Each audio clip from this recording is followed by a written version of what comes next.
matin, je discutais avec un ami et il me proposait d'investir dans un business physique. Alors avant qu'on continue, il faut déjà que je vous explique rapidement ce que c'est qu'un business physique. Un business physique, c'est un business dans lequel tu peux toucher ton investissement du doigt. Par exemple, un restaurant, tu lances par exemple un snack bar, tu lances, je sais pas moi, un salon de massage, un salon de coiffure. Tout ça, ça fait partie des business physiques. Et il me proposait donc d'investir dans un business de ce genre-là, de monter une affaire de ce genre-là. Et moi, je lui ai répondu, je n'investirai plus jamais dans un business physique. Alors, sur le coup, quand je dis ça comme ça, c'est facile de croire que, ok, parce que je suis tombé dans les business digitaux, je n'ai pas d'expérience, j'ai une facilité à faire les business digitaux, donc je ne souhaite pas le faire dans un business physique. Mais c'est très faux. Mon expérience entrepreneuriale n'a pas du tout commencé sur YouTube ou bien avec les crypto-monnaies ou bien avec les business digitaux. Pas du tout. Mon investissement, mon entrepreneuriat, mon parcours entrepreneurial a commencé avec des business physiques et j'en ai connu beaucoup. Dans cette vidéo, je vais te parler de quelques business physiques que j'ai eu à faire dans mon parcours, les difficultés que j'ai eues et surtout pourquoi est-ce que j'ai totalement abandonné les business physiques pour me tourner vers les business qui sont autour du digital. Je pense que cette vidéo va t'apporter un plus énorme. Donc, je te demande de liker la vidéo, de la partager, de laisser un commentaire. Ça booste énormément la chaîne et ça ne te coûte rien du tout. Ça te prend une seconde. Like cette vidéo et allons-y. Let's go. Bon!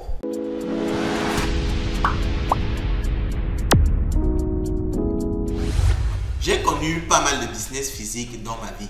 Vous savez, quand on se cherche, quand tu sors de l'école, tu commences le travail, tu cherches toujours à positionner un peu ce que tu arrives à gagner à travers ton travail. Tu suis des vidéos YouTube qui te conseillent d'investir, d'épargner, d'investir dans les poulets, dans tout et n'importe quoi. Donc vraiment au début, je me suis cherché, comme on dit. J'ai essayé un peu de mettre mes billes, de mettre mon argent un peu partout. Alors, j'ai vraiment fait beaucoup de business physique. Alors, si je vais même compter, ça peut aller à plus de 10. Mais dans cette vidéo, je vais vous résumer juste 3 business et mes différentes expériences avec ces business-là. L'un des premiers business que j'ai lancé, c'était le business des poulets, l'élevage de poulets. Donc, c'était en collaboration avec un ami, donc un ami de l'école qu'on avait fini ensemble. On s'est décidé de se lancer dans le business des poulets. Donc, on avait décidé de faire des poulets de chair qui devaient vivre pendant 45 jours. Donc, on les engraissait, on les nourrissait pendant 45 jours. Et après 45 jours, on cherchait donc à vendre, à écouler la marchandise. Alors, vous savez, dans les business, vraiment en général, même que ce soit physique ou digitaux, quand tu veux te lancer, tu dessines tout, tu écris tout sur papier, vous parlez des chiffres, vous avez les expectations, vous avez ce que vous pensez que ça va produire, chacun est content, ok, on va acheter tel nombre de poussins de 2 jours parce que en fait quand tu veux lancer les poulets de 45 sur 45 jours, il y a des poulets les poussins de 2 jours, les poussins de 1 jour, en fait ça dépend, ok. Vraiment je n'ai plus tout ça en tête, donc je n'ai plus forcément tous les petits détails là à l'instant T. Donc on dit qu'on achète par exemple quelques poussins de 2 jours et on les achète par exemple à, je sais pas moi, c'était 500 ou 1000 francs et on les nourrit pendant une période de 45 jours. On avait estimé le prix de la nourriture et après 45 jours on savait que ok, on pouvait vendre minimum ces poulets à 4000. On avait déjà fait combien est-ce qu'on allait gagner. Et vraiment quand tu dessines, on avait tout dessiné sur papier. Quand tu dessines tout sur papier, la vie est belle, tout est très rose, tout est très beau. Mais dans la réalité, les gars, les choses ne marchent jamais comme prévu.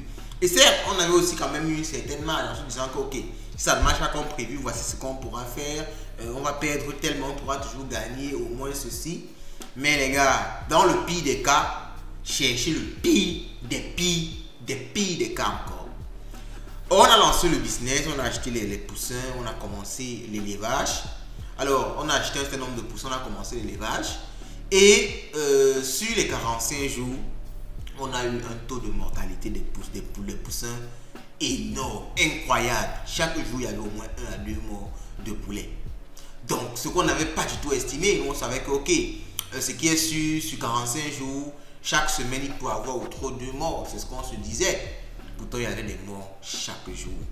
La salle qu'on avait aménagée n'était pas suffisamment chaude, la propreté n'était pas suffisamment là il n'y avait pas de vétérinaire pour suivre les poulets. Donc, en fait, c'est avec le recul maintenant que je sais ces éléments-là. À l'instant T, nous, on ne les connaissait pas. On savait que tu les mets dans la cage, là. Toi-même, de temps en temps, tu passes, tu nettoies un peu, tu donnes la nourriture. C'est suffisant. Donc, on s'est lancé comme ça. Après 45 jours, il restait moins de la moitié des poulets. Mais on se disait que, ok, si on les vend quand même à 4000 en montant, on peut retrouver notre argent et avoir peut-être même un 10 000 de bénéfices. Parce qu'à l'heure là, c'était d'abord réussi à faire quelque chose. C'était même pas trop le bénéfice qui nous intéressait. On finit, laisse qu'on allait, on sort les poulets. Et l'écoulement du poulet, c'était un autre problème. Parce que chaque fois que tu venais voir un vendeur de poulet, tu venais voir une grande surface de poulet, le gars te disait que moi j'ai déjà mes réseaux, je m'approvisionne déjà quelque part, j'ai déjà mes fournisseurs. Est-ce que je ne peux pas venir prendre ça chez toi comme ça? Il faut que tu me casses le prix. Tout le monde fournisseur me vend à 4000. Si toi qui es nouveau, que je ne connais pas, tu viens me vendre à 4000, surtout que tu n'as même pas une grande quantité, surtout que tu n'es même pas connu, tu n'es même pas influent, tu veux me vendre une petite quantité ici à 4000, moi je ne peux pas prendre ça. Donc vraiment, si tu veux que je travaille avec toi, tu me vends ça à 2500, tu me vends ça à 2000, ça va me motiver à prendre chez toi et peut-être avec le temps, je vais changer mon fournisseur pour venir vers toi. Ce qui fait qu'au final, on a vendu le reste de poulet à des prix cassés.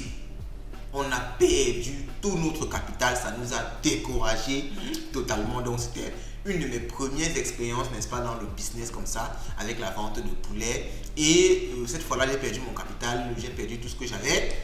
Mais comme on dit, comme on suit toujours les vidéos YouTube qui nous motivent, comme on se cherche, comme on lit, on a dit qu'il ne faut pas abandonner. Donc j'ai directement relancé. Peut-être 3 mois plus tard, avec l'épargne que je m'étais encore développée, j'ai relancé cette fois-ci dans le business des abeilles. J'ai relancé dans le business des abeilles. Et le business des abeilles consistait à faire quoi? Il consistait à acheter des ruches, ok, des ruches d'abeilles, les mettre dans une parcelle qu'on avait louée dans un champ. Et il devait avoir quelqu'un qui devait venir mettre des produits, la résine, je crois bien. Alors, ça fait vraiment longtemps. Vous allez m'excuser si des professionnels suivent cette vidéo, si je ne connais pas les différents termes. Je ne connais plus les différents termes exactement, mais je crois que je me souviens quand même un peu. Il fallait acheter de la résine pour mettre dans les ruches et laisser les ruches dans le champ. Et les abeilles devaient venir coloniser les ruches. Et là, ils devaient commencer à produire du miel et on devait pouvoir, n'est-ce pas, revendre ce miel-là par la suite. Je crois que les cycles étaient de 6 mois environ, je pense bien. Et cette fois-ci encore, on a investi. Alors vraiment, c'était possible des sommes tellement énormes. Hein. C'est pour ça déjà qu'on a pu se relever parce que c'était des grosses sommes. Je devais être tombé à jamais. Donc, on a investi certaines sommes et on a acheté les ruches, on les a positionnées, la résine. On avait même quelqu'un qui s'occupait de venir arranger, défricher, bref, arranger que les abeilles puissent venir coloniser tranquillement le coin. 6 mois plus tard, nous on avait acheté, je crois que c'était plus de 25 ruches, je pense bien. Sur ces 25 ruches là, je crois qu'il n'y avait même pas 3 qui étaient colonisées par des abeilles. Pourtant, nous on avait fait nos calculs, on se disait que dans le pire des cas, c'est au moins 20 ruches qui devaient être colonisées. Ou même 15 ruches, on savait que ça devait nous donner un certain nombre une certaine quantité de miel. Et puis, on devait avoir du miel après une certaine période, je crois que c'était chaque 3 mois. On devait avoir du miel qu'on pouvait revendre et on devait avoir comme ça de l'argent à vie. Donc, c'était déjà mis dans la tête qu'on devait être riche à vie. Donc, c'est au gros, je crois, 1-2 ruches qui étaient colonisées ou 3 maximum. Et qui n'étaient même pas assez colonisées. Ces abeilles n'avaient pas produit de miel. Et en plus, on dit qu'il y a des gens qui venaient, je sais pas moi, débroussailler à côté et brûler le champ, brûler en fait l'autre parcelle du champ, parce qu'on avait pris une parcelle. Donc l'autre parcelle, c'était une autre personne qui venait brûler, ce qui fait que la fumée qui dégageait et tout, chassait même encore les abeilles de nos ruches. Donc c'était le deuxième échec, mon deuxième échec entrepreneurial comme ça. On a également perdu de l'argent, on était encore découragé.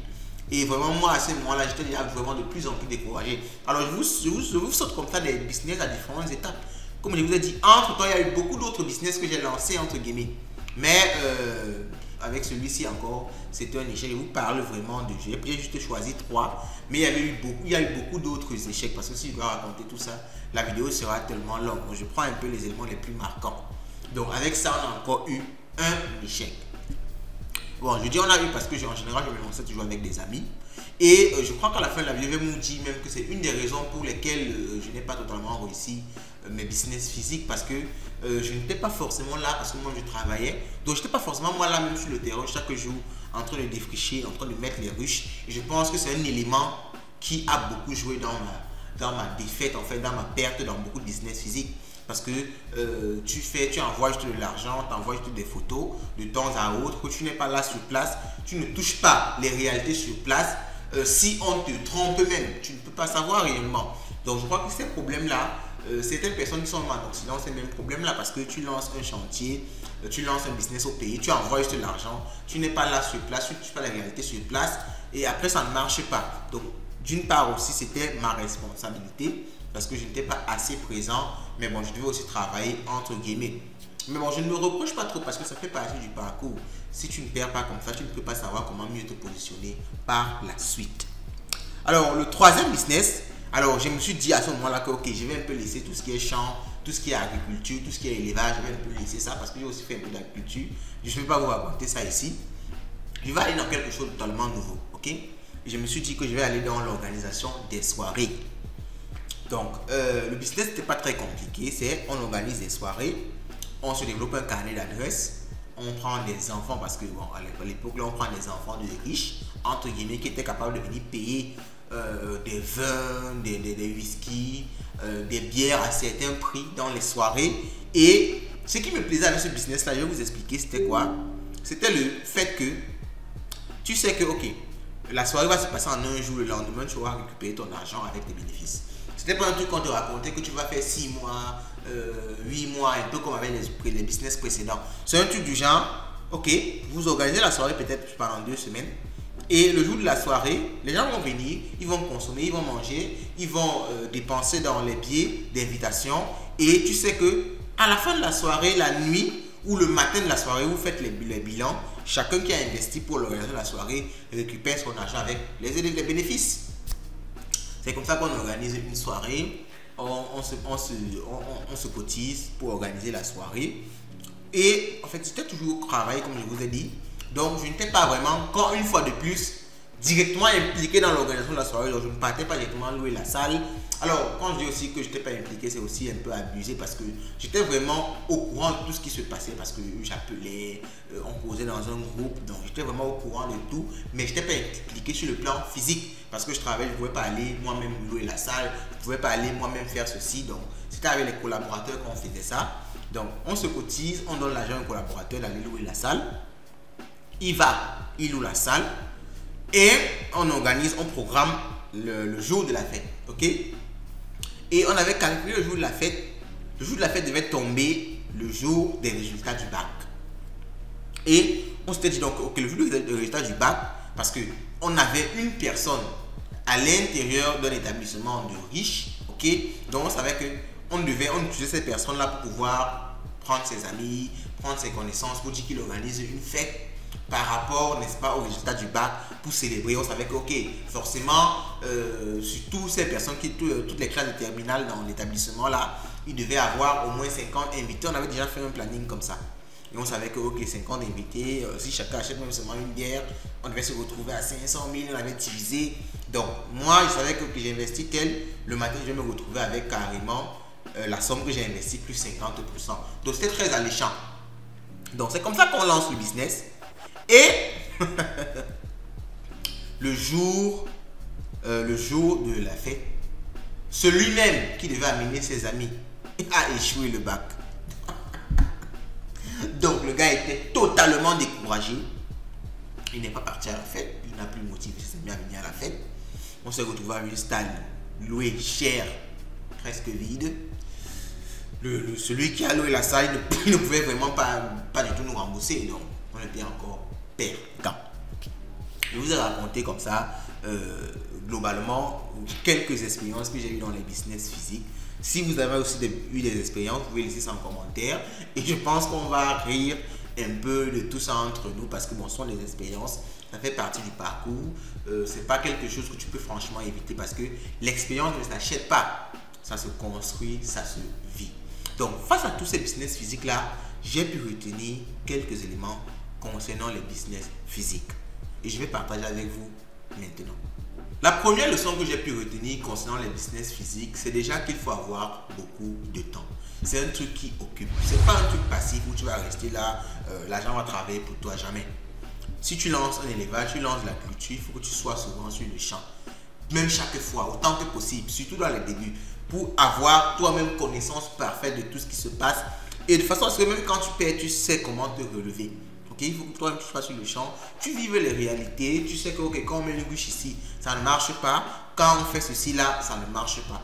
Il te faut du temps. C'est quelque chose vraiment à plein temps. Tu ne peux pas faire ça et facilement faire autre chose. Alors, je dis toujours pour les débuts parce que lorsque tu as réussi au début à mettre quelque chose de stable, après, tu peux laisser le business faire.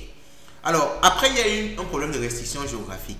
Les business physiques sont restreints géographiquement. Lorsque tu lances une boutique, tu lances un restaurant, c'est ceux qui sont dans ton quartier qui vont venir manger dans ton restaurant. C'est ceux qui sont dans ton quartier qui vont venir acheter dans ta boutique. Ça ne peut pas être les habitants, par exemple, qui sont dans une autre ville. C'est impossible. Donc, il y a un problème d'échelle, il y a un problème de scalabilité avec les business physiques. Même si ça marche à un niveau, tu seras restreint toujours dans le sens scalabilité. Tu ne pourras pas facilement étendre ton business.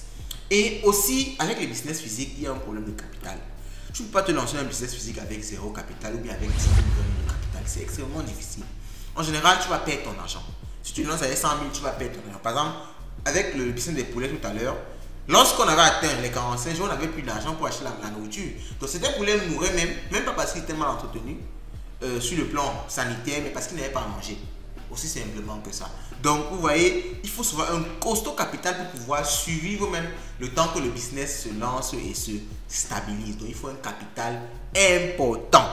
Et le dernier point que je voulais aborder par rapport au business physique, c'est le vol des collaborateurs. Tu ne sais pas avec qui tu vas travailler. Tu emploies quelqu'un pour gérer ton restaurant, on te vole. Ce qui fait que tu te retrouves à perdre, à être découragé à la fin. C'est l'ensemble de ces raisons aussi qui m'ont vraiment découragé dans les business physiques et je me suis plus intéressé après dans les business digitaux, ok? Parce qu'avec un business digital, lorsque tu lances une chaîne YouTube, tu lances une application mobile qui va t'apporter un service, tu investis dans un site sérieux. Parce que je rappelle aussi, quand on parle de business digitaux, c'est pas qu'il faut partir investir n'importe où sur n'importe quelle plateforme qui te promet n'importe quoi. Il faut prendre le temps de se former, d'apprendre sérieusement. Comme par exemple avec le trading. Si tu t'amuses, tu vas perdre beaucoup d'argent. Et moi-même, j'ai perdu de l'argent dans les business digitaux. Donc, ne pensez pas que je choisis les business digitaux parce que là-bas, tout a marché. Non.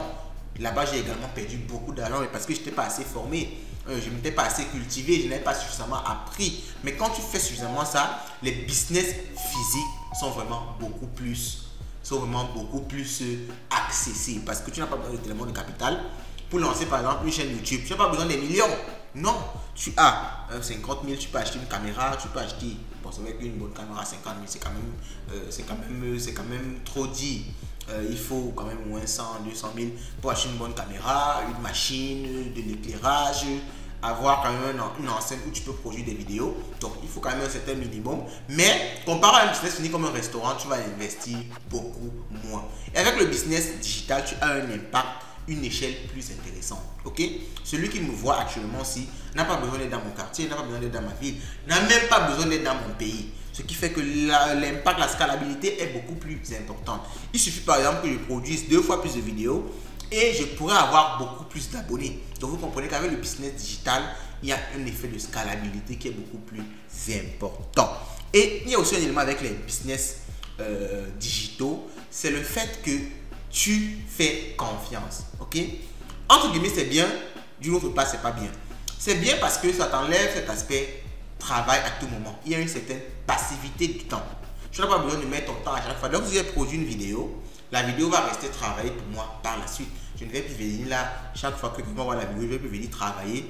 Ou bien chaque fois que quelqu'un voit la vidéo, je vais plus venir l'expliquer. Non, la vidéo va l'expliquer pour moi et moi je pourrais être en train de faire quelque chose. Donc il y a une passivité au niveau du temps, tu fais confiance à une plateforme pour partager ta vidéo. En même temps, il y a une passivité au niveau des gains. Lorsque la vidéo marque, elle produit de l'argent, moi je n'ai pas besoin de venir là, être en train de travailler pour produire encore de l'argent. Alors je prends l'exemple de YouTube, mais il y a tellement d'autres exemples. Lorsque tu stacks par exemple tes crypto-monnaies, lorsque tu investis dans un smart contract, tout ça c'est un peu pareil. Il y a une certaine passivité. Mais en même temps, le contrepoids c'est que tu délaisses, tu donnes ta confiance à une plateforme. Si cette plateforme ferme, si elle arnaque, tu risques également de perdre ton capital. C'est pour ça que je dis bien avant qu'il faut apprendre et se former. Sinon, tu risques même perdre plus que dans les business physiques. Ok? Donc, c'est un peu la nuance que je voulais ajouter par rapport aux business digitaux également. Mais vraiment, quand je fais le bilan, je constate que je me sens beaucoup mieux dans les business digitaux. J'avance beaucoup mieux dans les business digitaux. Et si je vais me retrouver les business physiques, ce sera plus tard, mais beaucoup plus pour faire quelque chose pour moi-même déjà. Si j'ai envie de faire un restaurant, c'est parce que moi je vais venir manger là-bas de temps en temps. Si j'ai envie de faire un salon de coiffure, c'est parce que moi-même je vais venir me coiffer là-bas de temps en temps. Ce sera déjà pour moi-même que je vais lancer le business. Pas trop pour les gangs, parce que vraiment quand tu veux rechercher le bon gang d'un business physique, un gang énorme, il faut que tu aies un capital vraiment énorme. Et le dernier truc que je vais finir pour clôturer cette vidéo, que je vais également vous conseiller, c'est le business physique de l'immobilier.